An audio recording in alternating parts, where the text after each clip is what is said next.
This is from Worcester, and this.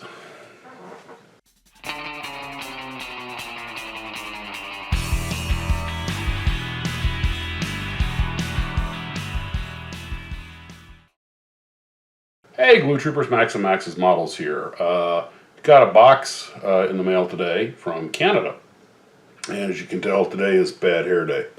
So this is from Bruce up in Canada, and he sent me some books. So I thought the nice thing is these are smaller paperbacks, so I can take them on the road with me if I want to.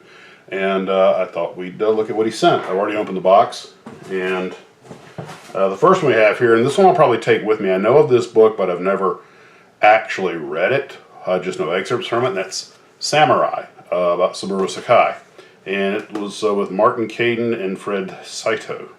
So I've heard a lot of things about him, and I know of this book, but I never got around to reading it. So I'm going to put that in my bag, and that will go with me on this trip. But I'm not the fastest book reader on earth, so it's going to take a little while. Let's see here.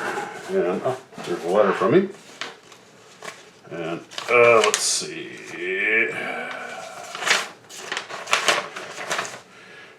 Hi Max, first congratulations on the new job. I hope you still find lots of time for glue trooping. I was downsizing recently, had a number of books that I really enjoyed. I thought of you and your interest in all things aviation and technical. Some you may have read. Still, I hope you will find these books interesting, provided you have enough time in the day. I'm sorry some of the books are old and frail, but you should be able to read them even if they fall apart on you.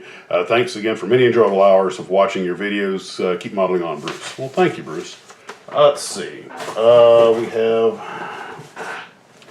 Patton's Gap, an account of the Battle of Normandy by Richard Romer. So, okay. Being an old Army guy, always willing to read about one of the famous generals. Night Fighter by Wing Commander J.R.D. Braham. That looks like a bow fighter in the picture, equipped with the early radar. Fork-tailed Devil, the P-38, Martin Caidin. And I think we're all familiar with the Germans calling it a fork-tailed devil. The Secret War by Brian Johnson. And this is a struggle of the backroom boy scientist, technologists in Britain and Germany. Oh, I'm sure I'll enjoy that one. You know, I love all the technical stuff. And Guy Gibson, Enemy Coast Ahead. All right, and of course I believe Guy Gibson was a famous pilot who led the bomber raid on the Ruhr Valley Dams. Or was it Eater? Oh gosh, top of my head. But you know, the dam busters. And so that will definitely be interesting to read. Battle of Britain, the combined story of Harry Solomon's production of the Battle of Britain and supremely dramatic events in 1940 with 16 pages of full-color photographs. I actually have read this, although I don't think I had the one with the full-color photos in it, I'm not sure. But I have a version of this book because this was my primary source when I did my video on the making of the Battle of Britain, which I'll try to link below. Man, I tell you what, the making of the Battle of Britain was just about as difficult as fighting the real battle. Certainly had similar logistics. Let's see.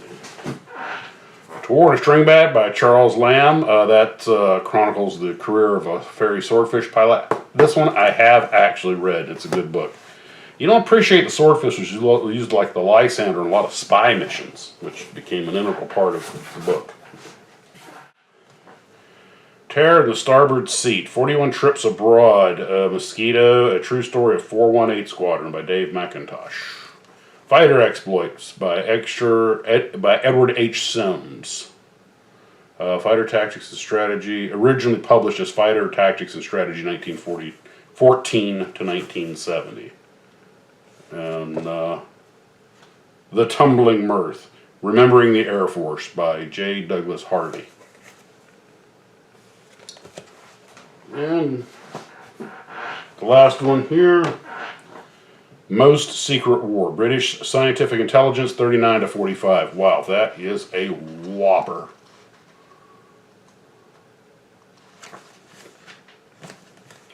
Well, Bruce, thank you very much. I appreciate that. I am going to start trying to clean up some of the overpaint. Now for something completely different, I'm going to start trying to clean up the overpaint on the wheels of my little Panzer II with a toothpick. See how that works? That's one reason I like using acrylics, especially for small stuff. And by the way, in the latest fine scale model, I noticed one of the models that won some awards and stuff was that 112 scale Caterham Super 7, except that he painted his, whereas I left mine in bare metal. But anyway, nice looking kit.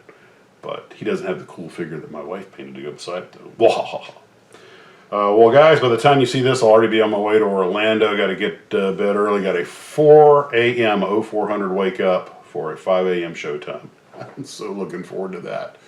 Normally, I'd stop and visit some people on the way. We got a couple of Glue Troopers that live kind of on the way, Trey and Fran and some other friends, but it's going to be a short day, a short night. So, guys, take care of yourselves, and as always, model on.